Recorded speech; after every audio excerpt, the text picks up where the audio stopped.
apologize for my hoarseness. Am I not speaking loud enough? Oh, I gotta hit the button on the top. There we go. And I'm fixing $100,000 cars. Just saying that. Well, ladies and gentlemen, good afternoon. My name is Paul Koerner. Those of you who do not know me, I'm a General Motors World Class Certified Service Technician. I serve General Motors now. In November of 21, I was hired on as a field service technician in the Central Pennsylvania region. I serve 33 dealers, but Corvette is still where my heart is. I started serving Corvette in '97, and it's been a wild fun run ever since. So, this is Corvette Infotainment, and ladies and gentlemen, let's put it this way. To say that you are driving around on a massive computer bank on four wheels is an understatement. Right now, our modules at approximately between 30 and 40 control modules in an 8th gen. When the new model comes, you are talking upwards of 100. This is not for the faint of heart, and infotainment actually has the fastest data transfer of any infotainment system, any computer system, short of the engine control module itself. So with that, next slide please. Actually, I should be pushing the button here. There you go. What do we know? Corvette gives you a lot of information, right? You can get everything from tire pressures, you can get temperature, engine, tach, trip. What's my mistake with this picture? Ideas? You haven't done 500 miles yet. The difference is that's a driver information center. That is not the infotainment. Right. Yeah. This is the infotainment system.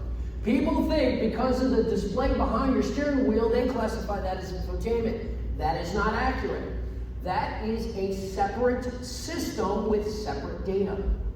Okay, so let's be very clear about this. When we are talking about infotainment, we are talking about things like this, where you have audio, your phone, Apple CarPlay, Android Auto. You can set your users. You can do a lot of different things. But let's be very clear on this. Depending on how you use your system is depending on how much you get out of it. And this is non-negotiable here. If you do not understand the basics of how the system works, it'll be like trying to operate the space shuttle. Or, well, let's face it, what's the new one now? Artemis? Yeah. Okay, there you go. You get my point. So, this is a 2026. And what do we notice about this? Big difference from the one previously. On the right-hand side, green arrow, these are the added applications that are put into the infotainment that you can customize yourself. Now, you can do this a number of different ways. The point I'm making is that the more apps you add, the more data you move around. So now if I'm going in and I've got Waze up there and I've got Google Maps and I've got all these other things working in the background, now you're talking more data. And data, let's face it, is not for the faint of heart, especially in today's day and age, when you also have your HVAC touchscreen at the bottom, which is actually a separate data stream. In the same controller, in the same touchscreen, but a completely different data stream. Now, why is this important? Well, when you see the Android Auto, Amazon, we need to understand Bluetooth. What was Bluetooth originally engineered to do? Stream audio, right? We were pairing our phone to our earphone, our earbuds, or we were pairing it back on 6th generation Corvette. We were doing Bluetooth, right? Bluetooth was only ever engineered to be a light-duty data transfer. Yet nobody wants to sit there and take a little thing out of the bag called a data transfer cord and plug it in. Why do I mention this? If you look at the bottom of the left-hand side, the bit rates, 1 megabit, 2 megabit, or 3 megabits per second. If you look at the low energy radio, you're talking maybe up to 2 megabits per second. Your phone, if you are using Apple or Android, you are transferring almost 50 megs a second. So the problem ends up being, well, I've got all these things. Why did my touchscreen stop working? It's not working. Because there's so much data, it becomes overwhelmed. And the reason why it becomes overwhelmed is because it's trying to do everything you want it to do. It's trying to get you your Google Maps. It's trying to answer that phone call. Oh yeah, and if you have a Wi-Fi hotspot within the vehicle, that's also part of it. So we must understand that the reason why we're having some issues with it is it comes down to overwhelming the system. So, Android and Apple recommends an actual data transfer cable. This came directly off the Android.com website. The Apple CarPlay is similar, but it still comes down to simply plug your phone in using a USB cable. How many of you do that? Raise your hand. I'd say maybe we've got 10% in the room. The reason why this is important is if you are looking to get the maximum out of your vehicle, you need to be able to have the two devices talking to each other at a good speed with good quantity. Now, what do I mean by a data transfer cable? This is off glorious Amazon website. Now, most of us are USB-C. How many Apple users in the room? Okay, now how many of you have a Lightning connection? Every one of you with a Lightning connection, that is a data transfer cable if it's an Apple cord. Okay? Very important, because those of you Apple users who got the USB-C cable in the box with your phone, it's just a charging cord. Even Apple says that. So therein creates a discrepancy on how different Apple phones work. So we must understand that. We're not talking about a charging cord in the red circle, 40 gigabit per second data sync. You are looking for the speed in which it transfers data. Now this is overkill. 40 gigabits per second, that's way overkill, but it will suit your needs. It will make it work for you. And you're not going to have that problem where I'm going in, I want directions to a certain restaurant, I go and try and hit the touch screen and it goes black. How many of you have had that? Yep, freezes up, stops working because it's trying to transfer so much data, it can't. This is a problem. Because let's think about it. What else is in our infotainment system? You got your owner's manual, which is in your infotainment system. And then if you take it even further, you've got all your maintenance goes through your infotainment system, your oil life monitor, your tire pressures, all the different things that GM is monitoring in your vehicle all go through that touchscreen infotainment display. Much to my point of what we were discussing earlier, Apple USB-C is not Lightning. And people need to understand that. The Lightning side of this is very, very critical because the Lightning was always data transfer. And it was always extremely, extremely functional. Very, very good. I don't know why they just went to USB charging only. I don't really understand. Nobody's been able to tell me why that is, but in this particular case it is. So where do you plug in? You plug in the center console, right? Did you know, and I'll give you an interesting did you know fact, on the 26th, when they took the waterfall out, I'm going to step up here really quickly. You know where the waterfall is, where all the buttons are? How many of you own the 26? Okay. This is where the armrest is, right? Did you ever look right here from the passenger side and see a little opening about this big where there's a USB charging port? That's a USB data transfer port for the passenger. Yeah, I learned about it 4 days ago when I was cleaning the car. Yeah, right. I've been driving the E-Ray for 19,800 miles, and I find it 5 days ago. Yeah. So, but the point is that you're always learning something new, right?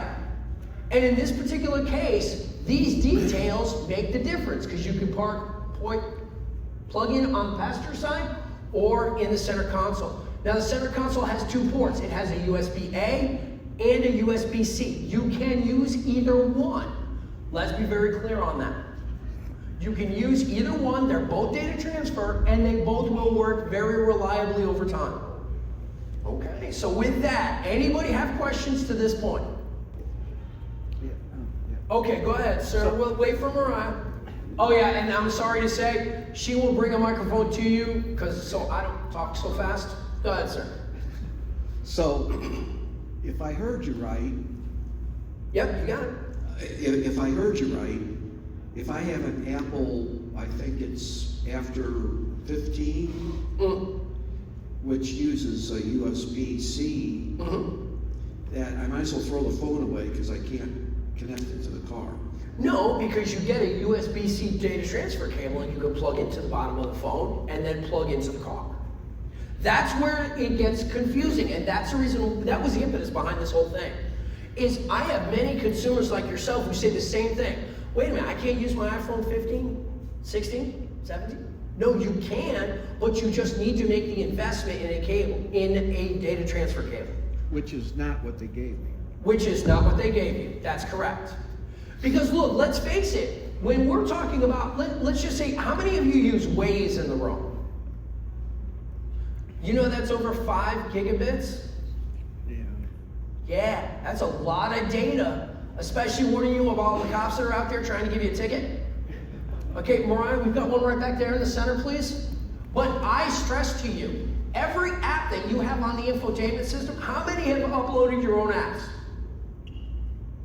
Every app you upload takes more data to make it work in the system. You follow where I'm going with this? If we've got that amount of data going through the system, we've got to have a sound plug-in. Go ahead, sir. So, a couple things. When I'm using Waze, I notice the top of my display gets hot. And I'm not using a data transfer cable, I'm using Bluetooth, and I don't know if that'll be relieve some if I do go to a cable. Yeah. I'm on Android. Now my wife's on Apple, and she's got an older phone that's got Lightning. Yeah. So we've got Lightning to USB, so I'm guessing that's... Yeah, you'll be fine. Yeah. You'll be fine. Now, the temperature of the infotainment display, that's an extremely good point. So I'm gonna come back a little bit. I'm gonna go back up there to that. I have measured 125 degrees Fahrenheit in 70 degrees ambient after a 4-hour drive. Yes, these displays will get hot to the touch. Never mind if you're sitting in the hot Nevada sun, right? So yes, and this is not just this. On the 26 E-Ray, we've got 3 display screens. Every single one of them was approximately 125 degrees. So it has to illuminate from the back end. And remember, we've got data coming through there, right? So when data comes through, what does that create? All computers create heat because they are utilizing electricity, right? So that's the reason why they do get to the heat area that they do. Believe it or not, it's actually about the same temperature as your heated steering wheel will get when it's fully on.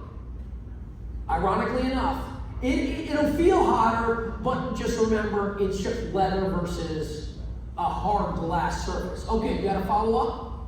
I think that I asked the question about Yeah, that's it? Yeah, you're gonna be fine with that. And look, a lot of it is the details, right here. And those details mean the difference between how they work and if they don't work. Go ahead.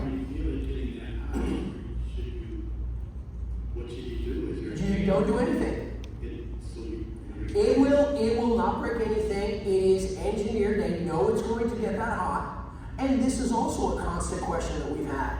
Because look, it is a little disconcerting. And certainly myself, as field service going around to different dealers and dealing with this is still happening in 26.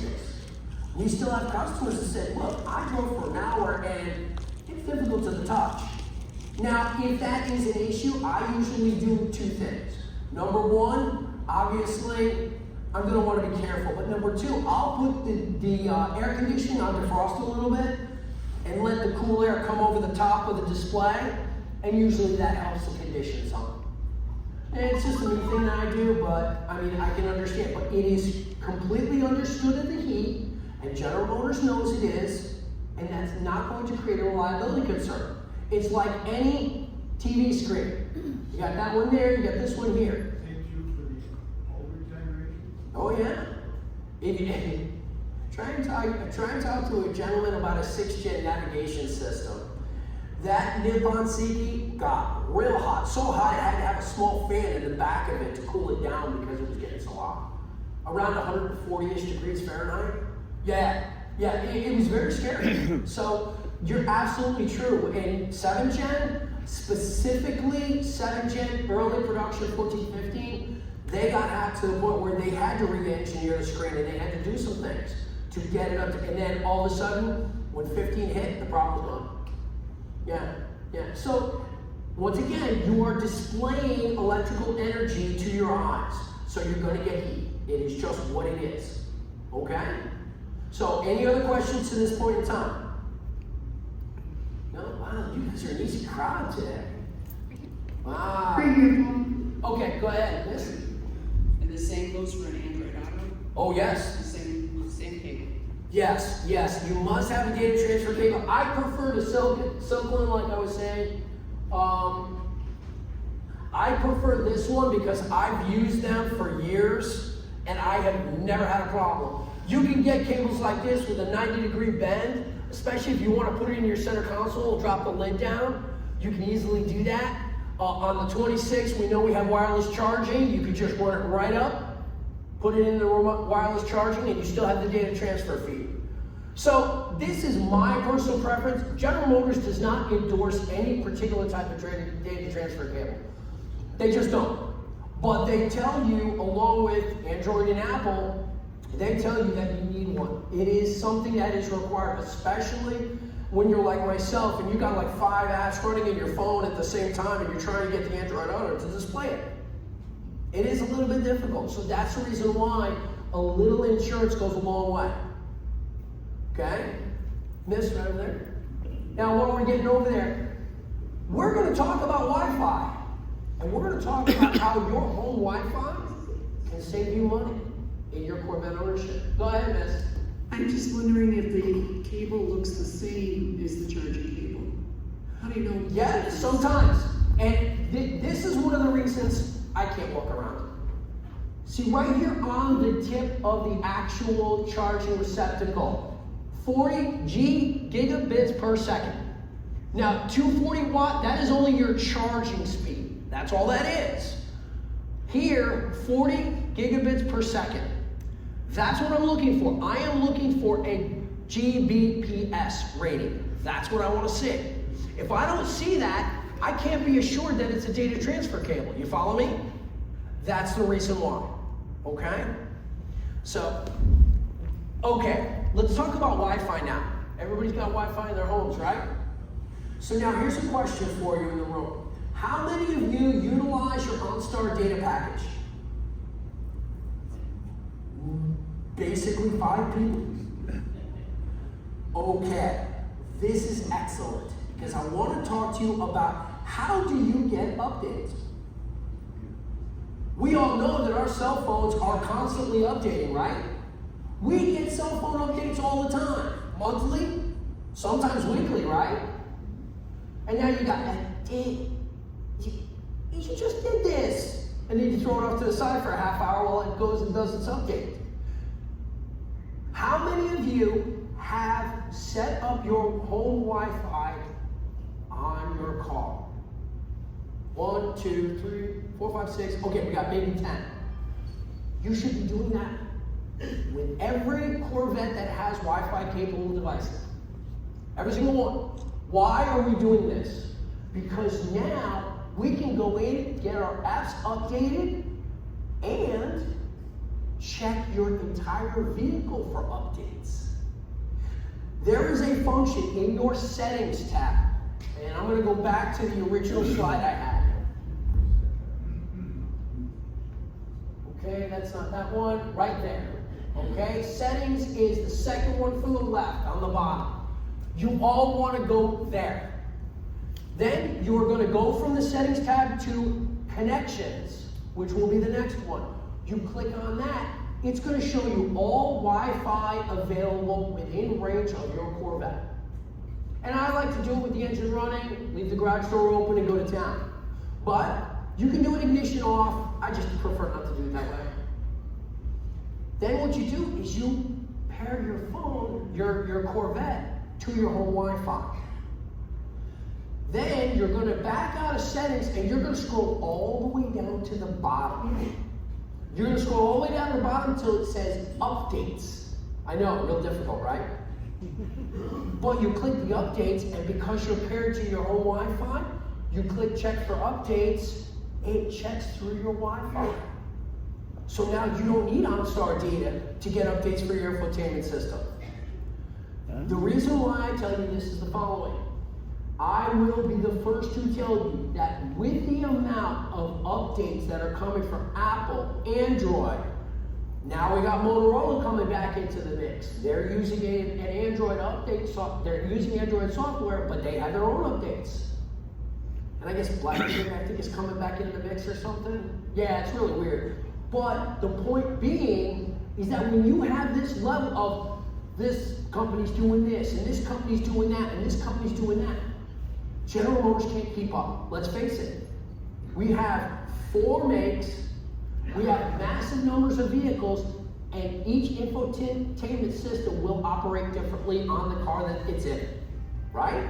So they've got to try and keep up with your cell phone upgrades, this. We know from experience, Apple iPhone 17 Pro has been a tough one. That has been a real tough one.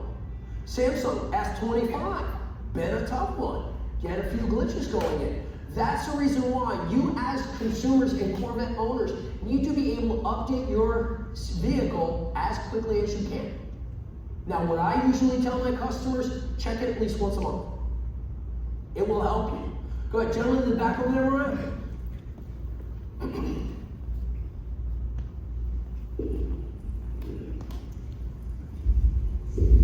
So regarding over-the-air updates, Yes, sir. I understood that I don't have an OnStar subscription in the 25 E-Ray, but the telecommunications system in the car can still get OTA updates.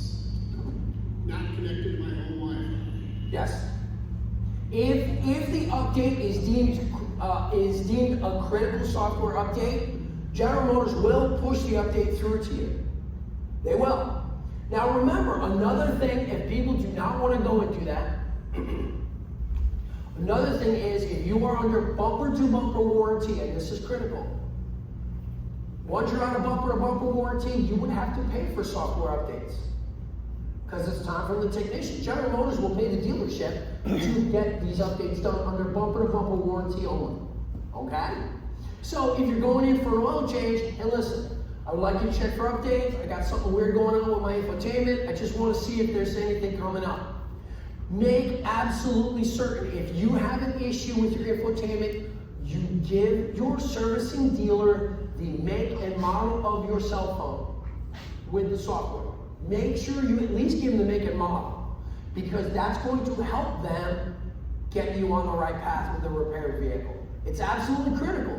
Because if I don't know what phone you're using, and I got somebody out there with an iPhone 10, and meanwhile I'm sitting here with an Android in my pocket, I'm not going to be able to replicate because I'm doing it the complete backwards way. Okay?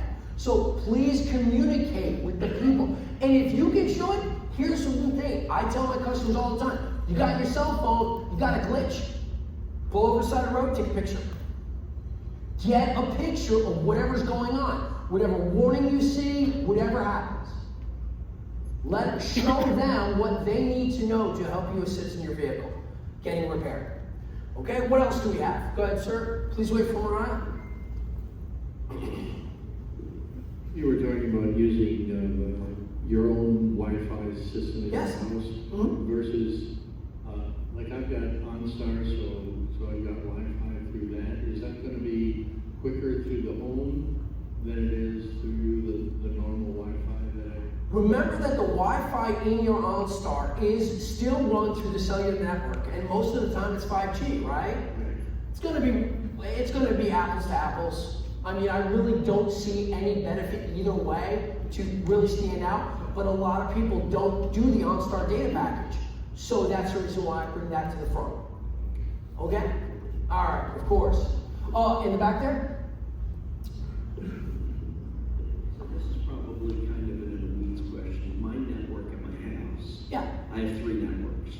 I have an IoT network, I have a secure network, and I have a guest network. Okay, that just went way the hell over my head. Okay, so I don't know what IoT is, so Internet of Things. okay. Okay, so my appliances, everything in the house that wants access to the internet Oh, lives okay. on that network. And the reason is because if somebody hacks one of those vendors, Mhm. they can get into my stuff. Sure. So then that's why my secure network is separate, and then I've got a third network for guests when they come. Okay. Okay? So Yeah. if you go into your router, a lot of times you can set up multiple networks. Okay. And like the only one that sends out an SSID for people to even see is my guest network. Okay, gotcha. So my question is there, and like I said, it's probably a very in the weeds question, is it make a difference with network? Because I'm thinking I'll put it on the Internet of Things network. I do not know it. The internet, your Wi-Fi will have to be discoverable by the vehicle.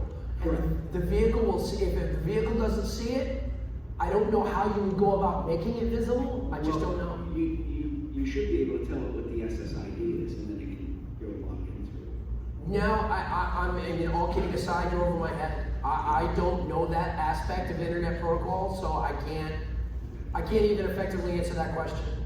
Sorry about that. Otherwise, I'm just saying, yes. Yeah. Okay, and the gentleman over here, thank you, Mariah. I've got a 24 Stingray, and whenever I start the car, it automatically selects the Chevrolet Wi-Fi. I'm assuming through OnStar. Yep. What that does then is it does not allow me to access anything through Waze, through podcast or whatever. It's just like it's off. How do I? If you do not have an active OnStar subscription with a data package, you're not going to be able to do it unless you allow cellular activity through your cell phone. That's basically how I. Yeah, and then you'd have to project it utilizing the Android Auto onto your screen. Right. So is there a way to turn that off? The Chevrolet Wi-Fi, Yeah. not to my knowledge, because it's always, they want it there if you ever decide you want to use it. Because a lot of times people do a blue button push, and they, when they realize that, like the new Google Maps and the newer vehicles, you need a data package to effectively run Google Maps accurately. So that's part of it. I have a 25 Stingray. So far twice I've gotten a message, an update is available, and you do it, you follow the instructions. Yeah. One, just so you know, when it's doing it, it goes into this dim mode, you can hardly Yes. read it. Yes. When it's finished, you're trying to say, what, is it Yep. finished? So Yep. that should be improved. But is that update the same as what you're telling us we could do if we connected our Wi-Fi? It can be the same. It can be the same. If you are getting an OTA update, I strongly recommend that you accept it. Because, now look, I will tell you firsthand, I'd wait till I get home. Because I've had to literally sit in the parking lot for 35 minutes because I'm like, I accepted it and I wasn't thinking. So, I mean, that's the truth of it. So I always tell people, accept it when you're at home, you pull it in, just basically accept it, get out of the vehicle, let it roll. Let it roll. Because it goes into dim mode because it wants to lower power consumption. Remember, it's trying to get all these modules together, because when we program Corvette, we program the vehicle off. Even at the dealership, we shut the vehicle off because there's so much traffic and so much data transfer between modules. We have to shut it down to quiet it enough so that it can take the data in and effectively update the module. Yeah, it's really, it can be scary at times. It can be scary. Let's go over to this gentleman and then we'll come over to you, sir. Go ahead. Same subject. I'm out somewhere and it comes up with an update. I don't want to accept it in the parking lot. Yeah. But by the time I get home, it disappears. It will disappear until the next cycle, and here's how you know if the update was done or not. When you shut the vehicle off and you open the door, does the radio turn off? If the radio does not turn off, it is an indication the car is telling you, I've got an update sitting here waiting for you. That's how you know if the update has been done or not. Then how do you find it? How do you find it? You're going to go in, you're going to click the settings tab, and then you're going to swipe all the way up until you see updates. And then you click the update button, and it will show you when the last time an update was completed, date and time. Okay? All right, go ahead, sir. Yeah, I've got a 2024 Corvette, and I've had an update that keeps on just showing up, and I say install, go through that, get out of the car, and I keep on coming back, and it still says, hey, I've got an update. So It still says what? It still gives me the message, say I've got an update. How many times has this happened, sir? Probably 5 times. Okay, and you said you were 24? Yeah. Early production or late? It was probably early, yeah. I would say, and that's an excellent point, and thank you for bringing that up. You have one date, and then you come back a day later or even an hour later, and you've got another update. Sometimes updates are stacked, meaning one update must complete before we can give you the next update. Sometimes when vehicles are on the older side, and believe it or not, in today's day and age, 24 is old. I know, right? That's what I say.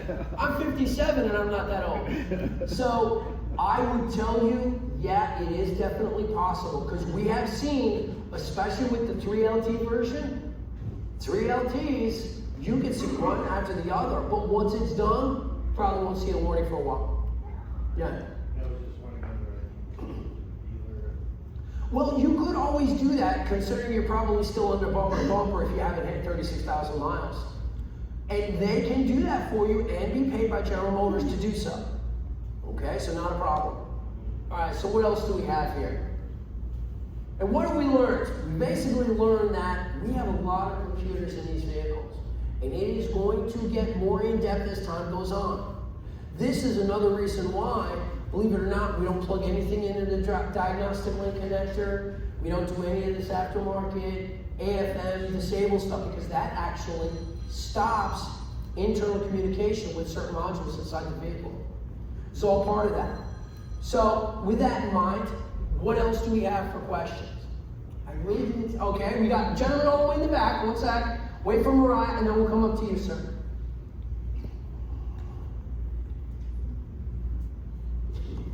Is General Motors still thinking about getting rid of Apple CarPlay? Here's the reason why it's not a get rid of thing.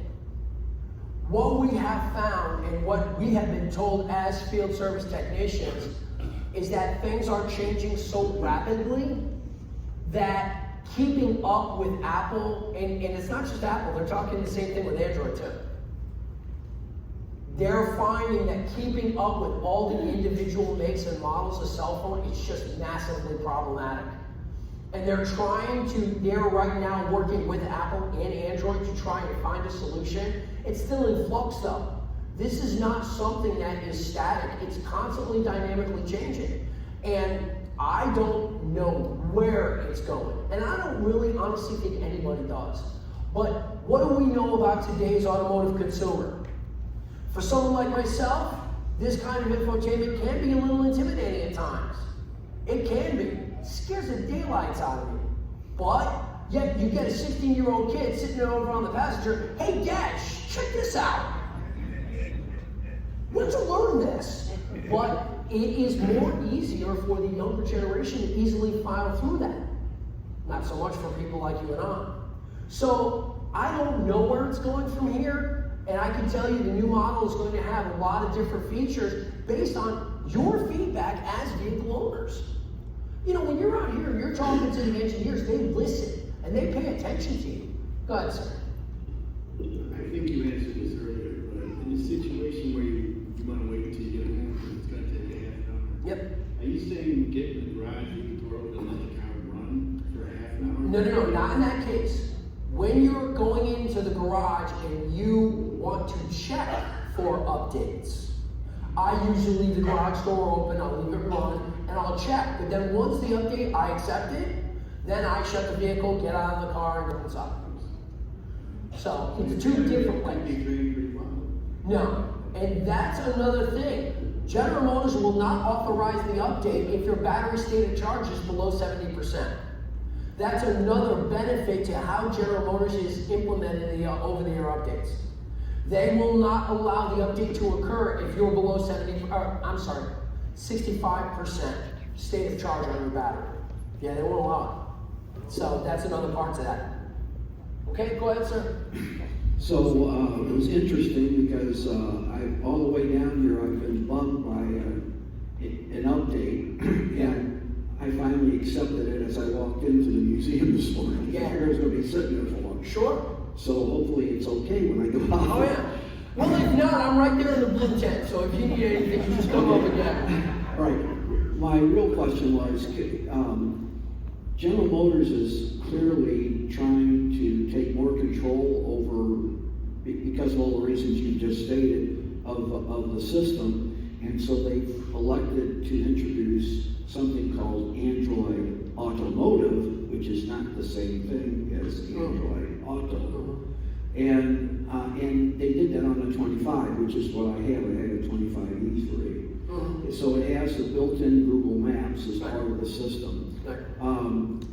I actually find that to work pretty well. For one thing, when you turn the car on and you look at it, it always knows which direction the car's pointed in. Yeah. So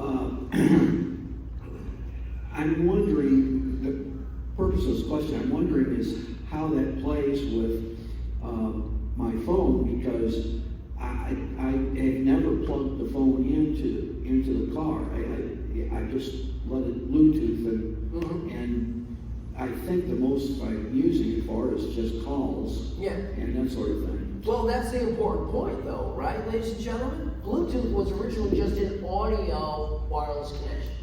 That's what it was. It was never meant to be a high-speed data transfer. So, to your point, if that's all you're doing, you're probably not going to have a problem. You're not going to be transferring enough data, but I can tell you firsthand, I had this gentleman, he was a state policeman in Pennsylvania, and he bought a brand new 26Z, and he was losing his mind because nothing worked right. And he had his policeman apps, he had all this stuff, and he was like, I'm in the wireless truck, this thing should do blah, blah, blah, blah. And I'm like, okay. And he had all these apps added onto the screen. So you know what I did? I said, listen, we're gonna set the memory package at number 1. Okay, there's your memory package. It never sends memory package. So all of the apps and everything are set for memory 1. So now I go in and I delete everything. I go factory reset on the entire thing.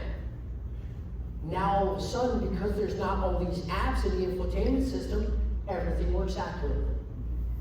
The key part to understand is the more work you give to an infotainment system, the more data you're transferring. Thus, you must have a data cable. So what I did was, I had one of those so-called data cables, I handed it to him, I said, I'm gonna make you a deal.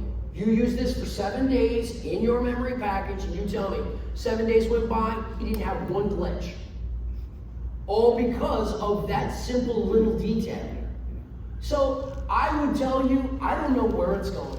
I can tell you though, the feedback that you are giving, General Motors is listening to it. I was just up in Detroit doing training for field service, and they were talking about the new OBD3 and how the infrastructure of a vehicle is going to change by gigabits per second in data transfer for your cell phone function. Never mind the rest of the vehicle, which is also going to be highly upgraded.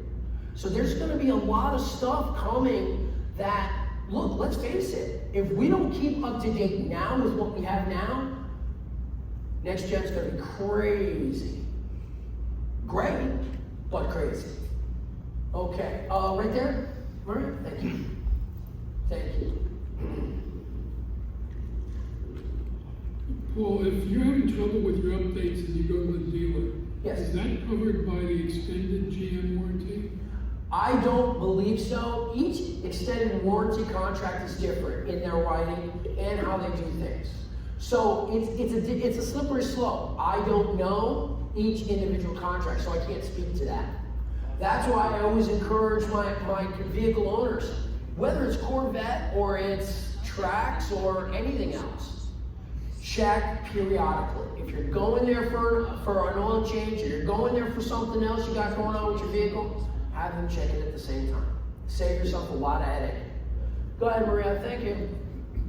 Hey, Paul, you were talking about a lot of the C8 information. I have a C7 2016. Is this all applicable to that, or is it totally? You can actually do the same thing with the 7th gen. How many 7th gens do we have in the room?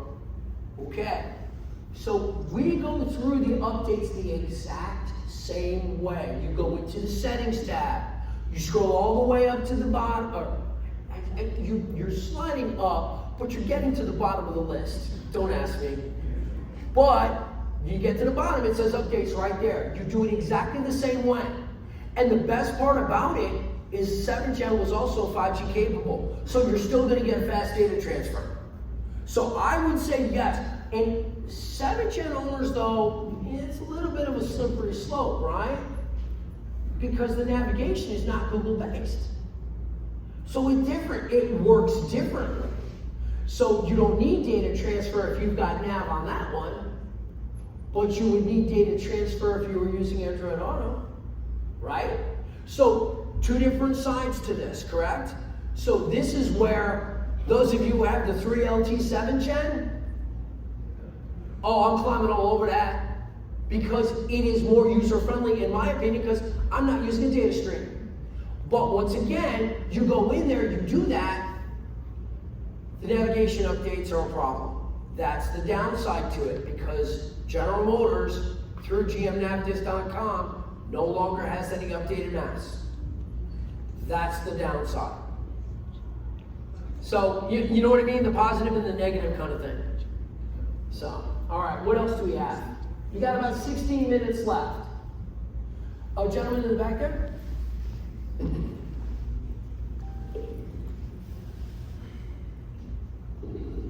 So 25 E-Ray, 13 months old. I have not had one OTA update. I check it monthly. Okay. I am on the recall list for the taillight notification thing. Yes. If I go to Chevrolet.com, it shows it is an incomplete warranty item. If I look at the Chevy app, of course it says nothing. There's no recalls pending. Is your car built, did you build the garage into your app? Did you put the VIN into your app? Yep. Oh, okay, Yep. okay. So, but it says, but that's Right. neither here nor there. So, Okay. is it odd that in 13 months I haven't had one update? I will say no. Here's the reason why. Depending on your trim package, depending on the different regular production options that you're equipped with, you very well may not have one. Okay. Or you got lucky enough that you were late enough in production that you already had. Because remember, first thing, I'll tell you a quick story. I had a 2020, I'm driving a 26 E-Ray right now. I've got 19,800 miles on it. I was there and then Lane Resic Brand Quality Manager says, hey, I want you to do a vehicle-wide update and tell me what happens. Yeah. Let me put it to you this way. I no longer have any wireless charging. Because we know that it requires testing. And if you're good and you ain't got any updates, that tells me you already had them. So that's a benefit to you. So these are little details. And look, I will tell you, they run what they call simulations. Now, I don't know who decided to run simulations, but they're not as accurate as actually plugging into a vehicle and programming something for real life. It's just not. So therein is the little bit of a balancing act, okay? All right, so what else we got? Okay, oh, Frank. Sorry about that, sir. I couldn't put my hand on it. I've got 2 questions actually. Yes. On the updates, I usually plug into the charger. I'm not plugging it into the, you have any problem? No problems at all. You're keeping the standing battery voltage at an acceptable, stable level. I'm all in on that. That's an excellent way to think about it. I mean, look, let's face it. With 7th gen, we got the plug in the back. 6th gen, we got the plug in the back. 8th gen, it's the one up front. So you can do it either way. If that you want to put that, you're all in. Those of you with E-Ray though, I must stress to you something, and thank you for bringing that up, sir, is that you have a lithium-ion battery for 12 volts on your E-Rays. It is different from the lead-acid battery in conventional Stingray Z0601. Remember that. Not the X, mind you, bless you, but it is different and must be understood. Go ahead, and your follow-up? And you mentioned about a memory bank 1. Yeah, memory package 1 and memory package 2 with your key fobs. Yeah. Yep. Yeah, that's your memory setting.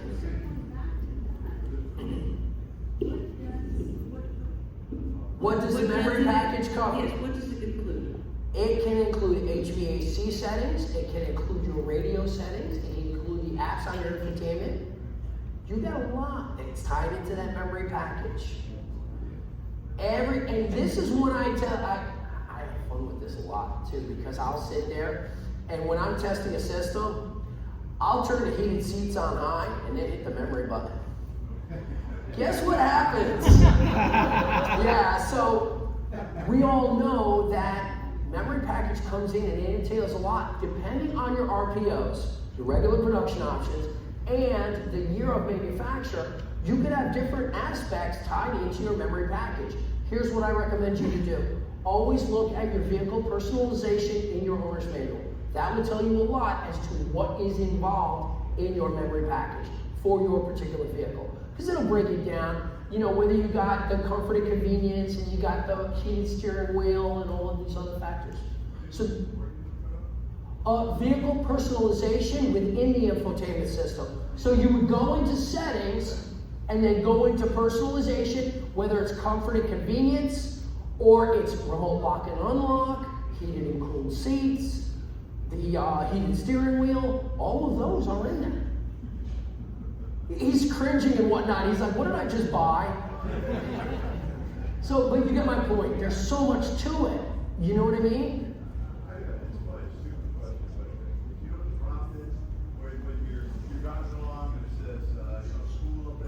Yeah, yeah. Yeah. You turn the volume up when it's on. Yes. Turn it off the volume before you. No. When it's actually issuing a prompt, that is when you can adjust the volume. Yeah. That is one of the difficult sides to that, because just like when you're utilizing the GPS, only when the GPS is talking to you can you adjust the volume. Yeah, that ain't changing, that ain't going away. Yeah. Yeah, because then you're sitting there going, what did I just miss? Yeah, absolutely. So, but yeah, it is part of that, and that's why it's like, see, I always have fun, because when you got a husband and wife tandem, they're driving down the highway. Okay, so the co-pilot is going to be adjusting volume while I'm trying to keep the car on the road. You know, so that way you don't have to worry about, did I lose it? Yeah. No, I traded batteries. Was I talking too loud or what? Here you go, Paul, you can take this Oh, one. that's funny. Okay. We do have a question over here All right, next go to you, by ahead. the way. Take care of the question. I won't talk loud enough. I promise. Got a question about the PDR? Yes. Yeah, so. Yep, PDR is fine. 06, 3LZ. Yeah. I was playing with the learning a track on Yes. Browns. Mm-hmm. I can't seem to delete those tracks. I go to delete track, the trash can icon is lit, I hit delete, it says delete or cancel, I hit delete, it says operation failed, please try again, over and over. Took it to the dealership, they ran the diagnostics, didn't find anything. Have you heard anything about Did it? they try to update the system? What he said was he checked for updates and they ran it and Okay. nothing came up, so. Me personally, I would therefore ask them to speak with their local field service technician and see, because every dealer has one, and see if maybe they can follow this up the chain. Because worst comes to worst, look, I strongly recommend communication. If you're not satisfied, we got to talk about it. Yeah. We got to discuss what we can do to get it right. But to your point, you should be able to delete that without a problem. Okay, he said he opened a case with GM. Okay, so he's got a tag case. Yeah. So that's good. And just keep following up with them. But understand something about dealership support and General Motors technical assistance. when we are talking about technical assistance, sometimes we can talk about either getting a 5-card flush or getting 1-7. It's hit or miss with technical assistance sometimes. So if you're not getting what you need, just continue to follow up and understand that as long as the dealership is doing their due diligence, sooner or later we're going to get the answer. But worst comes to worst, I'm going to put my contact information up here, so this way you could go in and you could contact me. Certainly, this is something that I'm a big believer in communication. These are my social media accounts. I'm a bit of a loudmouth. I think you all know that. So if I can help you, I will try to help you. Here is a very important tip. Do not just sit there and say, I've got a 17 GS, I got this and that, and it's not working right. If there's something really specific, you've got to send me your VIN. Your vehicle identification number will give me the regular production options your vehicle was equipped with, and I can help and assist you further. But I strongly recommend, the same way you would talk to me at one of these events, get to know your dealership that way. That's going to help you. It's going to help you long term. So we got 7 minutes. We got time for a couple more if there's any others. This guy's back again. Nobody else? Okay. Here you go. Great job. Thank you. I think right now, the C7 that I have is you need a data transfer port. It's not wireless. Yes. But if you end up with a vehicle that has wireless Android or wireless CarPlay, do you need to still use a data transfer port, or is? Once again, it depends on your data usage. Much like we were talking about up there, the more that you're asking the infotainment system to do, the more you may need a data transfer cable. You follow me? Sure. So if you've got a lot of apps on your phone that are using that data between that and your infotainment system, The safer thing to do then is just to use absolutely, without a doubt, it is the smartest way to go about it. Right. Go ahead, sir. And then just use the wireless. Yes, I absolutely would agree with that. And the wireless charging is definitely phenomenal and works very well. It will develop a little heat underneath your phone as it charges, which is normal. But what I would tell you is this. The data transfer cable is always the path of least resistance, is what I call it. You ain't gonna have any problems if you know you've got a strong data connection. That's the big thing. No, I wouldn't. Look, I'll be honest with you. I drive a 26 E-Ray. I have limited apps on my phone, and I still plug it in. Because remember something about Bluetooth also, ladies and gentlemen. If you get close enough to a strong Wi-Fi signal, that Bluetooth connection can be corrupted with the Wi-Fi signal in your area. So be mindful of that. Understand that it is still a wireless connection that is subject to interference. So that's another side to it. Go ahead, sir. Can I turn the car off if my car gets stolen? If you have an OnStar package, to which is safety and security, I believe, is the package. If you file a police report, the police can call OnStar and have the vehicle disabled. Or can I do it with my phone if I have my Wi-Fi? No. Not to my knowledge, no. And how long before you'll be prohibited from driving your car because it's so damn complicated? Well, I mean, sir, all kidding aside, that's what you're here for, right? I mean, you're here to learn about your car, like all of us are. We're here to talk and discuss this hobby and try to figure out a solution to whatever ails us, right? But yeah, I mean, to me, digital key is coming. Now, digital key is where all you have is your cell phone, and that's your access into the vehicle. But here's a quick kicker. We've got digital key on the Cadillacs, right?